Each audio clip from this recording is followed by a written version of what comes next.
Mr. Secretary, thank you. Hello, Coast Guard Academy. I tell you what, we're going to speak for about 4 hours to see if those white uniforms last longer to keep the heat away than these poor guys in their graduation gowns here. God love you. I thought I was hot in a blue suit. Governor Lamont, it's good to see you, man. You've been a good friend a long time. And I understand the senior senator from this state for a long time, Chris Dodd, is here. I don't know where you're. I don't think you're in the class, Chris, but you want to. Where is he? Chris, welcome, pal. One of the finest men I've ever served with in my whole career. And Mayor Pissarro, I want to thank you for being here.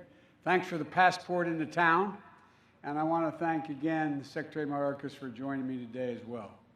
He understands well how vital the Coast Guard is to our economic, our environmental, and our national security, and how central you are to our Homeland Security mission. Admiral Schultz, congratulations on an outstanding new Corps of officers. This past year, there can be no doubt the class of 21 is ready for whatever its mission may be. I know this day is doubly important to Admiral because he's not only the Commandant of the Coast Guard. Well, let me say it another way. In 2013, I think I gave the commencement here, and I was pointing out how the Coast Guard was adapting so rapidly to changing conditions. And I said, this is not your father's Coast Guard. I take that back. First Class Eric Schultz, this is your father's Coast Guard.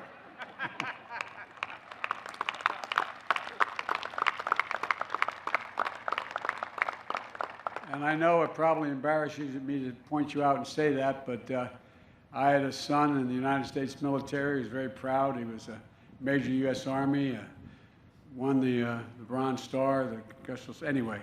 And when he went to Iraq for a year, he got the general to agree to change his name from Biden to Hunter, his mother's maiden name, because he didn't want to be viewed as having gotten any favors. Admiral Kelly, I want to thank you and the entire staff of the Academy for your commitment to training the next generation of leaders. And I brought with me a former Academy grad who now serves as my Coast Guard Mille, Lieutenant Commander Jana. Now, I'm going to embarrass her. Jana McCrone of the class of 2007. As we were coming in Marine One, I thought she was going to light up like a candle. She's so excited being back here. She's an outstanding reflection of this institution. And Admiral Kelly, I want to congratulate all of you on everything you've done this year to keep this school open and running and to be as safe as it possibly could be in the middle of a pandemic. You know, the instructors, the cadets, the cafeteria, the support staff, public works, the campus safety team, the science department, the medical staff, the morale, well-being, and recreation team, everyone went above and beyond the normal call of duty to try to make it work, and you did.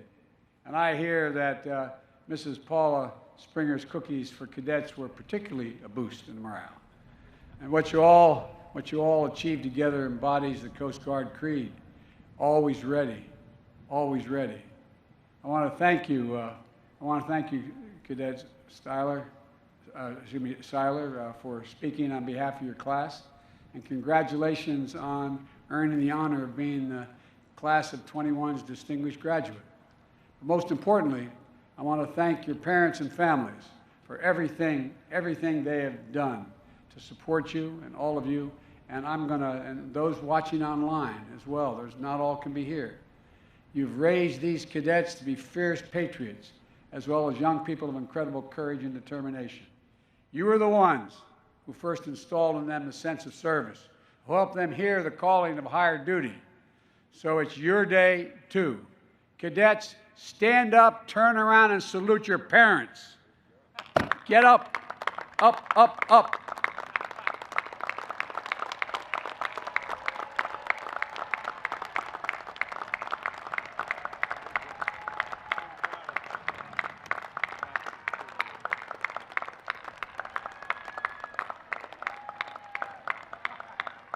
I tell you what, and all those parents watching on television, you raised a fine, fine, fine group of women and men. Cadets, you knew when you chose the academy you were choosing a more difficult path than some of your high school classmates. You were signing up for the honor of service and the additional responsibilities that go with it. But I hope today you take the time to reflect on how much all the hard work and extra effort you engaged in was worth. And I hope that you take immense pride in all that time at the Academy and all the Academy has given to you, because you've achieved something few others can claim. You survived our day and billet night. You made it through swab summer. You got a haircut that showed every damn bump in your head. You learned to square the corners and square your medals.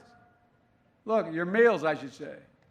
And you memorized, and this is the part I found would have been hard, memorized running lightning. I'm going to ask you all to stand up and repeat it. No, I'm only kidding. You earned your shoulder boards and your aiguillettes. You passed through 100th week and maybe spent a little too much time at the slice.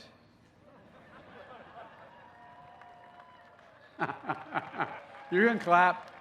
Come on, man, you're moving on. Show a little courage.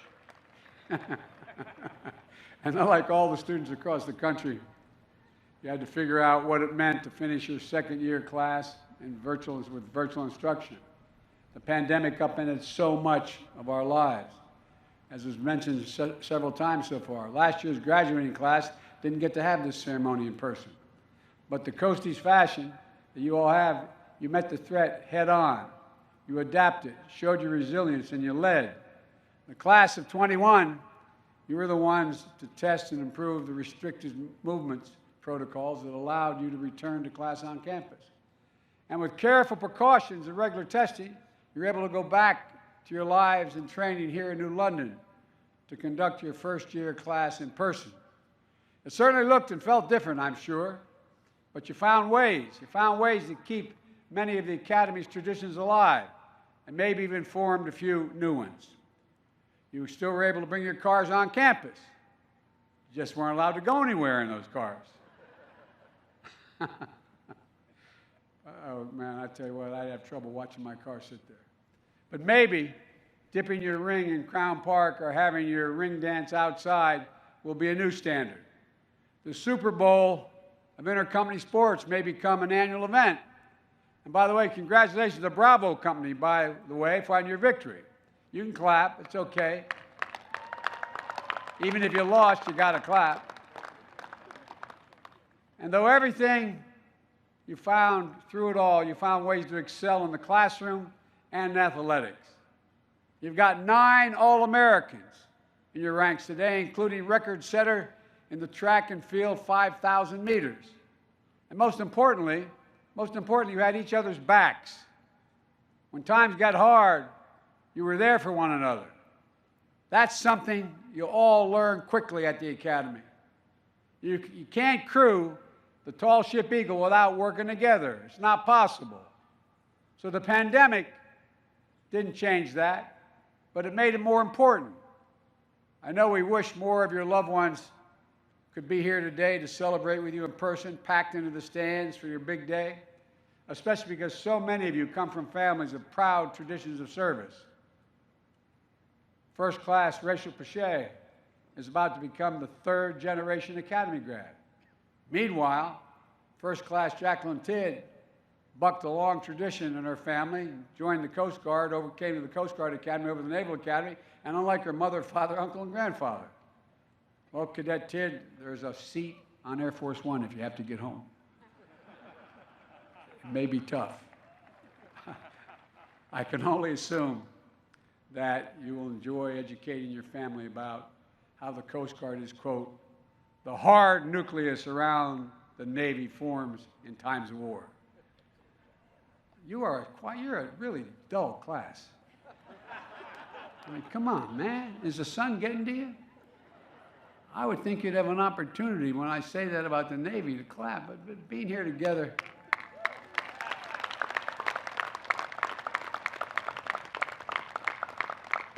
But all kidding aside, being here together is a victory in and of itself, an important marker in the progress we've made to turn the tide of this pandemic. It's a testament to the skill and military discipline, sense of responsibility you already embody.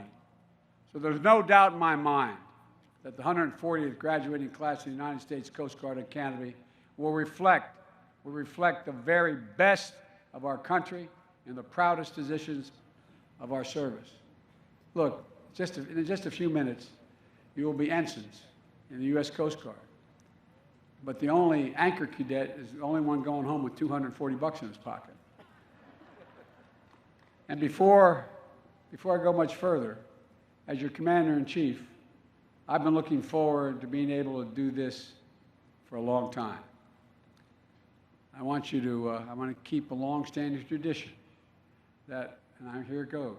I hereby absolve all those serving restrictions of minor infractions absolved.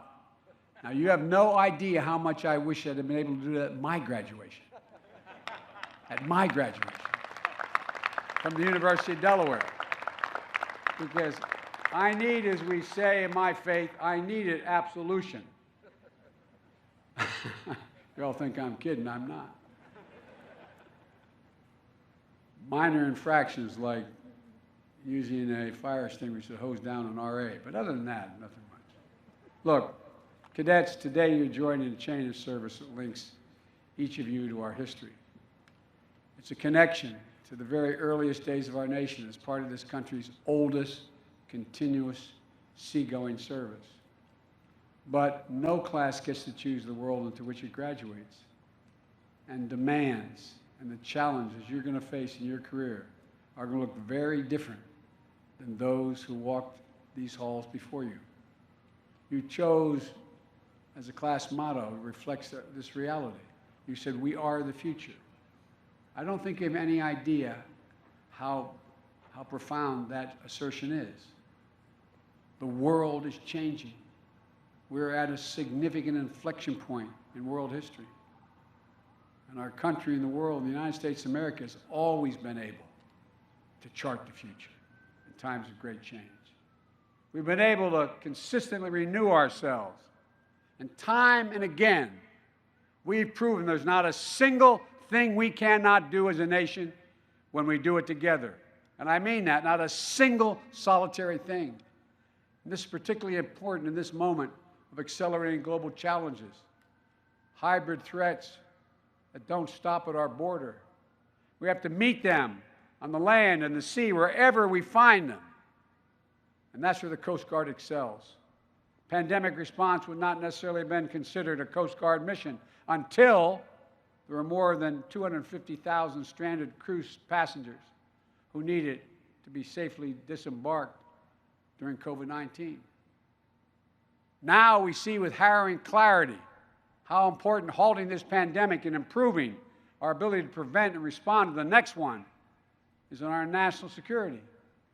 That's why 500 Coast Guard reservists have deployed in support of FEMA and other nationwide vaccination efforts.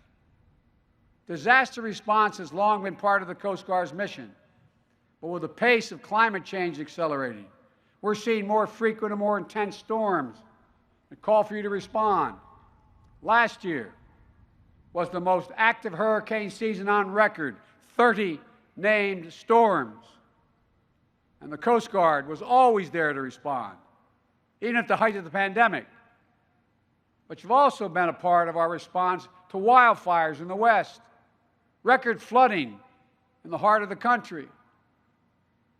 And these patterns are only going to get worse if we fail to take immediate and ambitious actions on climate. Whether it's interdicting illicit drug shipments at sea before they enter the United States, or your stewardship of the environment, the Coast Guard has always recognized the broader definition of our national security. Alexander Hamilton may have been among the first to champion the principle that economic security is national security when he created the Revenue Cutter Service. But if it was true in 1790, it's gospel in 2021. The best way to meet the wide array of threats we face today is by investing in America's enduring advantages and ensure that we're operating from a position of strength. Our economic vitality at home, our ability to trade with the world is essential to that strength. More than 1/4 of the U.S. GDP is transported through the waters to keep us safe,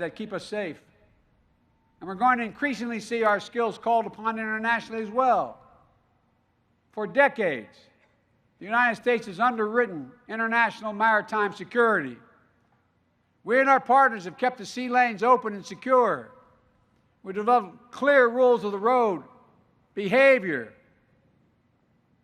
is in bounds, important, out of bounds for other nations, to ensure that we can share peacefully in the natural bounty of the sea. And for decades, those rules supported global economic strength that benefited nations everywhere and helped people around the world develop their economic potential. But as you know, increasingly, we're seeing those rules challenged, both by the rapid advance of technology and the disruptive actions of nations like China and Russia, with whom I've had direct discussions of this with President Xi as well as President Putin.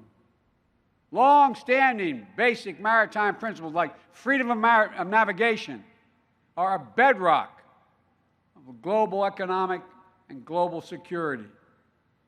When nations try to game the system or tip the rules in their favor, it throws everything off balance. That's why we are so adamant that these areas of the world that are the arteries of trade and shipping remain peaceful, whether that's the South China Sea, the Arabian Gulf, and increasingly the Arctic. It's of vital interest to America's foreign policy to secure unimpeded flow of global commerce. And it won't happen without us taking an active role to set the norms of conduct, to shape them around democratic values, not those of autocrats. That's why we'll continue to support the United Nations Convention on the Law of the Seas, which outlines many of the key principles to ensure that our waters of our planet are not exploited by any one nation, but are preserved for the benefit of all. But they're being challenged now, all of it. So as we work together with our democratic partners around the world, both update the rules for this new age, to hold all of us accountable to living up to those rules, your mission will become even more global and even more important. You have an essential role in our efforts to ensure a free and open Indo-Pacific. Our new agreement for the Coast Guard to partner with Taiwan will help ensure that we're positioned to better respond to shared threats in the region and to conduct coordinated humanitarian and environmental missions. The U.S. Coast Guard partnership with nations throughout the region to take on issues like illegal, unreported, and unregulated fishing are essential to building the muscle of cooperation. When distant water fishing fleets travel thousands of miles to strip maritime resources without regard to catch regulations or internationally established economic zones, it hurts everyone. Which is why we sent the U.S. Coast Guard, Qatar, Berdoff, to partner with Ecuador last summer to disrupt and deter a Chinese distant water fleet operating near the Galapagos Islands. We're fielding requests from other nations all across the Indo-Pacific that are eager to partner with our Coast Guard because of your reputation of professionalism and your unrivaled skill. The Coast Guard will be an increasingly central element in our engagement in the Indo-Pacific to protect lives, to preserve the environment, to safeguard sovereignty throughout the region. In the Arabian Gulf, we're in the process of deploying 6 new fast response cutters to update Patrol Force Southwest Asia. The Coast Guard's expertise is helping our partners in the region to enforce maritime law and perform search and seizure operations. I'm sure you all saw the pictures of the enormous load of illicit weapons confiscated in the Arabian Sea, all laid out across the rear deck of the USS Monterey. Coast Guard was critical to that seizure and to keeping those weapons out of conflict in the region.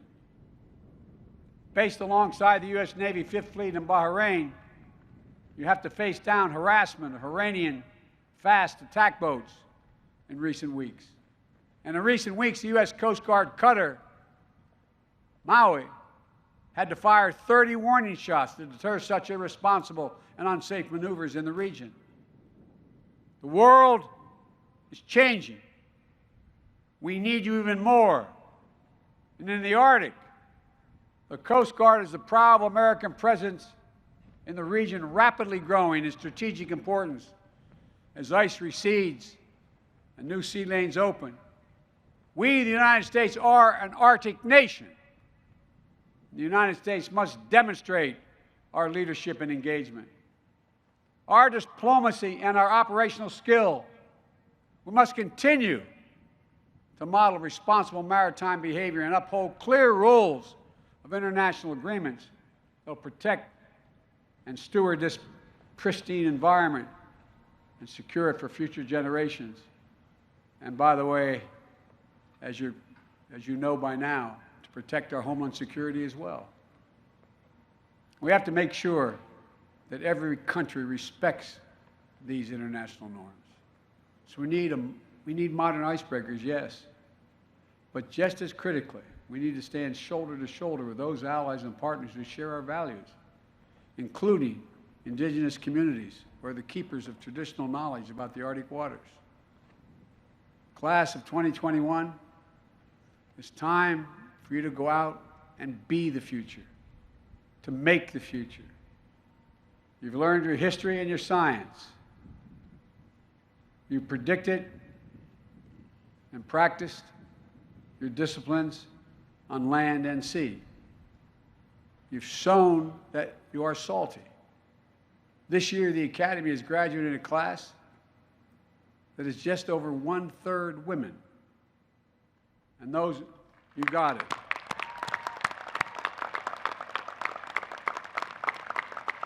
I was telling the Commandant, I just appointed 3 women as combatant commanders around the world. And those numbers are going up year by year. As I said, I recently nominated Vice Admiral Linda Fagan. Class of '85 in the Coast Guard is the first female 4-star admiral.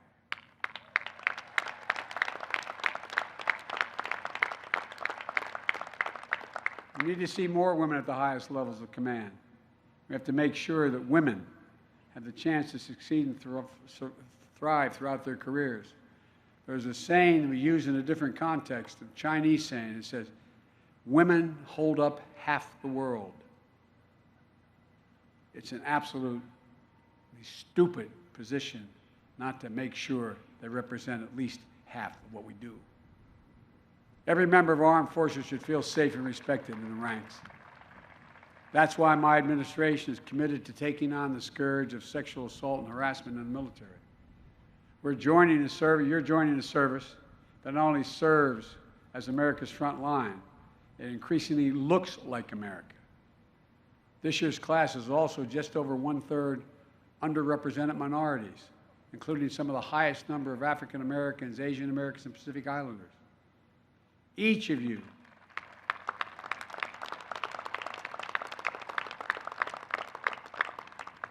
will be asked to lead people who come from different backgrounds. Your challenge as a leader is to treat every single person with equal dignity and respect and find ways to unlock everyone's talent. You know, you've already done some important work as a class, including with a class-wide equity walk and discussion groups in the wake of George Floyd's murder. Our national successes depend on our capacity to harness the full range of ideas and experience that exists in our country and deliver on the promise of the American dream for all America. You know, America's unique. America is the only country in the world that's founded on an idea. You can define every other country in the world based on ethnicity or geography. We're the only one based on an idea, not a joke. The idea was, we hold these truths to be self-evident, that all men and women are created equal, endowed by their Creator with certain inalienable rights, life, liberty, the pursuit of happiness. We hear it all the time, but it's who we are. We can't be different than attempting to continue to have that arc move toward justice. Or this generation of graduates, of new ensigns in the United States Coast Guard, who have volunteered to serve our country, I've never been more optimistic about our future. You understand in your bones that our diversity is one of the enduring advantages and inherent strengths to America. In your careers, you're going to face challenges you can't predict. You'll be asked to lead in ways and navigate new paths. But when the storms gather or the seas of life grow rough, remember the Coast Guard's marching song to sing on land and sea. Through surf and storm, howling gale, high shall your purpose be. The class of 2021, you have it all. You really do. And we need you badly. And that's not hyperbole. The country needs you. Press always asks me why I'm so optimistic about America's chances in the world. And I've said from the time I decided to run, because of this generation, you're the most progressive, best educated, least prejudiced, most open generation in American history. We need you badly. You're ready. It's time to get underway. God protect you all as you set out on your journey, and may God protect all those who wear the uniform of the United States of America. God bless America. Thank you very much.